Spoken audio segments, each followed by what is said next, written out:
Hello and welcome to another episode of the Executive Code podcast. You're very, very welcome. Here we discuss everything to do with life purpose and personal mastery. And today what I want to talk about is passion.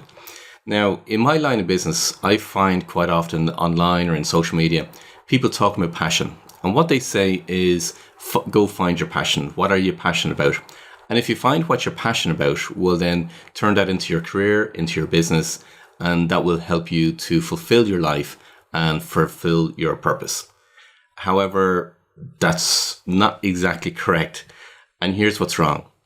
You see, passions are transient. And what you'll find is that if you pursue your passions, you'll enjoy them for a period of time, but then you'll lose interest in those particular passions if you're doing them consistently. And you go into what I call a feast and famine cycle. And you'll probably observe this yourself as well. If you go back over your life and you look at different things that you've done that you started off with great enthusiasm, you really, really enjoyed doing them. And then over a period of time, your motivation or the amount of interest that you had in those activities started to wane. And now what happens and shows up in people's lives is what I call the shiny object syndrome, whereby they lose interest in what they're currently doing. And now they start to look at other things around them and find a shiny object and go after and pursue those. And that's the difficulty with passions. What it does is it gives you a feel-good factor for a short period of time, but it's not long-lasting. And what it's really activating is the amygdala part of the brain. It's supporting and giving everything what the amygdala wants, which is instant gratification. So when you're doing something that you're passionate about, that it gives you that joy or excitement or something that you really like to do, that's really ultimately what you're doing. You're getting that instant gratification. But if you were to do it consistently all the time for the rest of your life, well, then you would actually lose interest in it very, very quickly. Examples of things that I'm passionate about. I love skiing. I love drinking red wine. I love having really deep conversations with people on particular subject matters. I love hill walking. I love making and eating pavlova, all various different activities that I'm absolutely passionate about. Meaning I really, really enjoy doing them. But you see, with passions, they're not necessarily good for you. So for example, if I was to consistently drink red wine, I don't think I'd be here for very long. If I was to literally spend my time making and eating pavlova, while I could do it for a period of time, I'd start to lose interest in it. And that's the difficulty with passions. So where people say to you, well, pursue your passions or find what you're passionate about, it's not really going to give you the answers that you're really, really looking for. Now, passions in themselves do nothing whatsoever got to do with your purpose.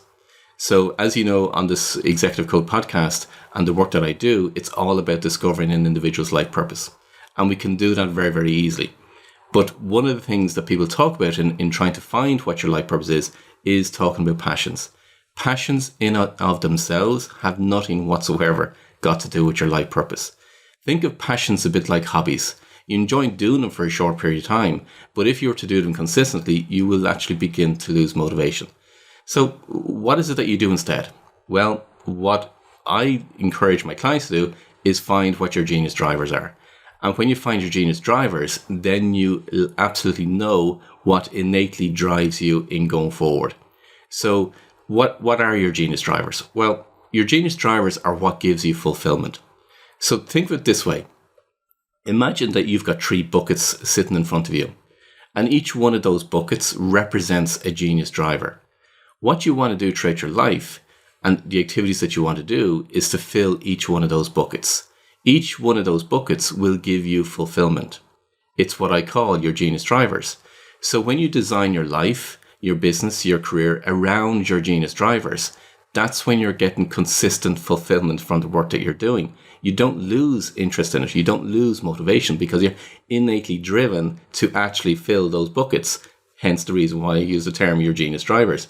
You're innately driven to seek out activities that will give you fulfillment. Now, passion gives you a feel-good feeling. Fulfillment is very different. It gives you a much, much deeper sense of meaning and satisfaction.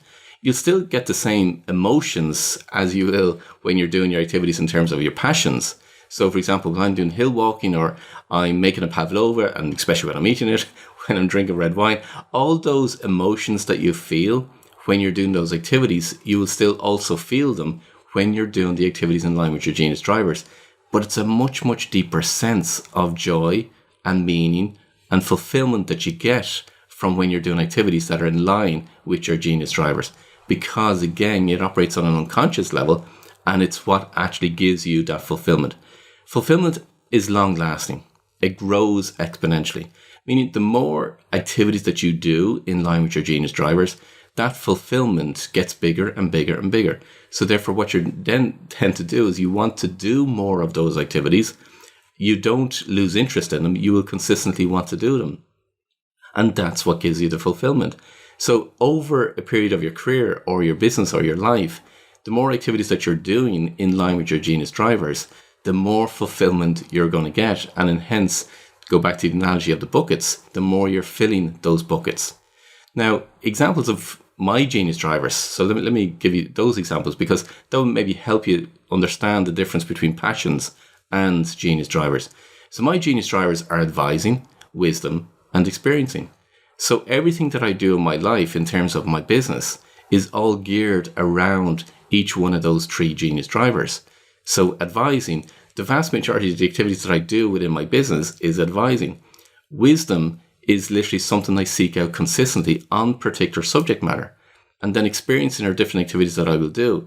But you see, each one of those words, even though you may resonate with those words, my definition of those words is very, very specific to me. It's unique to me, just as much as your genius drivers will be absolutely unique to you. So when I think about advising, it's my definition of advising. It's how I advise, it's the subject matter I advise on, and it's the people I wish to advise with. The experiencing is very, very different from me and what I get from the activities that I do in line with experiencing. My types of experiencing will be very, very different to other people's types of experiencing. To give you an example, so skiing down a mountain is one form of experiencing. But when it comes to jumping out of an airplane, obviously with a parachute, or going on a biplane and doing a biplane wing walk, that's my kind of experiencing. That's very, very different to an awful lot of other people's desire or wants when it comes to experiencing. So your genius drivers are very, very specific to you. And your definition of each one of your genius drivers is absolutely unique and specific to you. It just happens that the English language is just so short in the amount of words that we actually have to define each different type of thing. So therefore, your understanding and your experience of your genius drivers is absolutely unique to you. Each individual has a unique set of genius drivers. Your genius drivers come from your unconscious, compared to your passions typically are determined by what you want to do, meaning you're consciously thinking about what you want to do from a passion perspective. So again, you may decide, well, look, I love doing particular work within your business. You're doing that work, but you're consciously thinking about the work that you want to do. And that's where passions differentiate from genius drivers. Your genius drivers come from your unconscious mind. Now, if you're not familiar with unconscious thinking or your unconscious mind, think of it from this perspective. Think of your unconscious as being that gut feeling that you have, those nudges or that intuitive insights that you get. So there'll be different things that you would have worked on over the years. You could be, for example, working on a problem. You can't find a solution to the problem. And then all of a sudden you do something else, or you go to bed and you sleep on it. And then, hey presto, you wake up in the morning and you find the answer, or you find a solution to the problem that you've been working on. They're inspired thoughts. That's your intuition. There'll be times where you would have walked into a room and you'll have sensed a different energy within that room. You'll have sensed that there may have been an argument going on in that room prior to you actually going into the room. And some people refer to it, you could cut the atmosphere with a knife. There'll be times whereby you'll be walking down the street and something nudges you inside to say, actually, maybe go a slightly different direction to what you would normally go. That's your gut feeling. That's your intuition. That's your unconscious at work. Conscious thinking is very, very different. Conscious thinking is active thinking. It's like trying to decide what you're going to eat for dinner or what restaurant you're going to go to. That's where you're actively, consciously thinking about something that you want to pursue. Your conscious thinking is very, very different to your unconscious. Your genius drivers come from your unconscious. You're innately driven to fulfill your genius drivers. Now, also, your genius drivers builds your self-worth and hence builds your confidence. So when you're doing activities in line with your genius drivers, you're building your self-worth, but also you're activating the executive center part of the brain. Now, the executive center part of the brain is responsible for objectivity, planning, innovation, creativity. So if you want to achieve your objectives in the quickest and shortest way possible, well then, that's where you want to be operating in line with your genius drivers, because now you're working from that part of the brain as opposed to the amygdala. The amygdala, as I said, is instant gratification. So passions feed the amygdala, whereas your genius drivers activate your executive center. It activates the inner genius within you. So if you want to pursue your purpose, if you want to achieve your goals and objectives, or you want to handle challenges in life, in business, in career, well then operating from the executive center will actually help you an awful lot more in those particular activities in order to make it an awful lot easier to go through challenges, or you'll be able to achieve your goals and objectives in a faster way and a much more effortless way. Now, when you're doing work that's in line with your genius drivers, you're becoming your authentic self. Because again, your genius drivers are unique to you. They operate from an unconscious level. You're innately driven to literally pursue and fulfill your genius drivers. So it is your true you. It's your true essence of who you are. So therefore, the more work that you're doing in line with your genius drivers, the more authentic you are. We've heard different terms over the years in terms of authentic leadership. When you are operating in line with your life purpose, in line with your genius drivers, your genius role, and all the different activities of what I speak about when I discover an individual's life purpose is, now you are becoming your authentic self. The more you're in balance and in equilibrium, you are operating from your authentic self, your true authentic self. You're not trying to be somebody else. You're not trying to copy somebody else or emulate to be like somebody else. You're being your true self. And in that, you are having your innate leadership being active. That's what you're doing. You're literally awakening that inner leadership within yourself. Your inner genius is being activated. So therefore now you're literally being your genius you of what you are meant to become. It's the genius within you that is being expressed. It's when you're doing activities in line with your genius drivers, it's giving you that much, much deeper sense of meaning, that much deeper sense of fulfillment. And ultimately, you get the joy and the zest for life, that fulfillment for life. When you're pursuing passions, what you're doing is you will go through that feast and famine cycle, and you'll end up coming back to a space whereby you don't really want to be. And what a lot of clients tend to come to me for is, look, I've been on this hamster wheel. I keep going around in circles from the perspective of I'm pursuing different things. I think I'm going to enjoy them, but then after a period of time, I lose the interest in it. That's because they've been pursuing passions as opposed to your genius drivers. When you're in balance, you're in equilibrium. Your genius drivers are bringing you more into equilibrium. So what do I mean by that? What I mean by is from the perspective, when you're run by your emotions, you are out of equilibrium. Now, I recorded a previous podcast about, your emotions rule you. Well, then, if the more you can take control of your emotions, the more in equilibrium or the more in balance you will become. And the more in balance or the more in equilibrium you become, well, then the more authentic you are and the easier life becomes.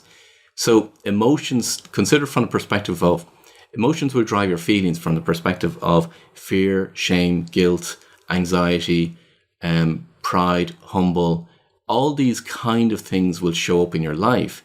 And all of those are feedback mechanisms for you to know that you're out of equilibrium.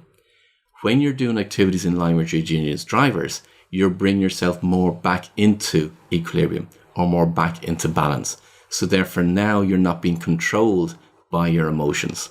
So how do you find what your genius drivers are? Well, they're easy.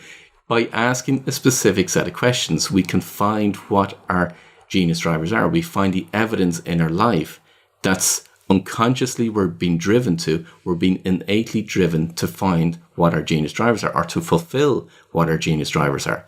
So when we ask a specific set of questions, we can find that evidence in our life. Now, because it comes from your unconscious, it doesn't necessarily mean that you have to go into a hypnotic state or delve into your past or go into your childhood. It's not about that whatsoever. Finding your genius drivers is actually quite fun. What we do is I go through a specific set of questions. And by going through those specific set of questions, now we can find the evidence, and that tells us what our genius drivers are. What are those questions like? Well, pretty much what we look at is how you spend your money, how you spend your time, how you spend your energy, the belongings, and out of all the belongings that you have, what are the ones that make the most or mean the most to you? It's questions like that that we delve much, much deeper into in order to find the evidence in our life of what our genius drivers are. So there's an awful lot more questions, but it's actually, the more we drill into those questions, we get the deeper meaning and the deeper understanding of each one of those answers. And then from those answers, it gives us the evidence of what our unconscious is actually trying to tell us. Your unconscious is constantly trying to help you or guide you to fulfill what your life purpose is. Hence the reason why you'll have that feeling every now and again that, are you doing really work that you should be doing? And that sense of, I should be doing more. There's more for me to be fulfilled with. There's more for me to do in this life. That constant nudge is your unconscious telling you that you've got a life purpose to fulfill. Where you're doing work and you're not getting the enjoyment from it, that's literally feedback that your unconscious is trying to give you to say, you're not doing what you're meant to be doing. You're constantly being given the information from your unconscious. As I said, your unconscious, think of being your intuition, your guidance system, that inner little guidance system that you have within yourself that's literally bringing you to fulfill what your life purpose is. So when you're getting emotions from the perspective of you're not enjoying what you're doing, or you have the sense of you're just on a hamster wheel or at a crossroads, or there's a deep inner sense that you should be doing more, that there's a bigger difference for you to fulfill, that's your unconscious guiding you to say you need to fulfill your life purpose. And one of those first steps is about finding your genius drivers. Now, unfortunately, a lot of people are not living their life in line with your genius drivers. Now, 100% of the clients that come to me aren't doing work in line with their genius drivers. That's a fact. So that's just an indication of the numbers of people that are out there that are not doing work in line with their genius drivers. It's millions of people. I'm not going to say everybody, but I'm saying it's the vast majority of people. And you can see them, they're going to work, doing the work, going home with and hoping and waiting for the weekend to come, so therefore they can start to do things in line with their passions in order to get that gratification. And then they come back to Sunday evening and they're dreading going back into their work on the Monday morning. That's not a life. Believe me, that is absolutely not a life. That's not what you're here to do. You're here to live life fully, to experience, to love, and to evolve, and to be your genius you. Part of being your genius you is your genius drivers. When you're doing that, that's when you're getting to fulfillment. So therefore, Monday to Friday makes no difference to Saturday to Sunday. It makes no difference, because now you're living life where you're getting fulfillment from everything that you're doing. So in summary, don't follow your passions. That's what everybody else says online or in books and on the subject matter relation to trying to find your life purpose. But don't pursue your passions, because you're not going to get the answers that you're looking for. Instead, find out what your genius drivers are and live your life in line and in accordance with your genius drivers. And ultimately, your life purpose. There's different elements that make up your life purpose. There's 4 elements from my perspective: your genius drivers, your genius role, your genius quest, and your genius inspiration. Your genius quest is what you are to do. Your genius drivers is what's going to give you fulfillment. How can you find them? Well, if you go to our website, paulwilliamdavis.com, it's one part of discovering what your life purpose is. And I've developed a course to help you find what your life purpose is. So, and all the elements that make up your life purpose. So the easiest way, to be quite honest, is to go to my website, paulwilliamdavis.com, and you'll find the course there, and you'll be able to discover for yourself what your genius drivers are, along with all the other elements to fulfill your life purpose. I believe everyone should know what their genius drivers are and be living their life in accordance with their genius drivers, because the difference it makes is absolutely huge. Again, if you want to find out more, head over to our website, paulwilliamsdaves.com. I'll put all the links in the show notes. But until next time, I wish you every success.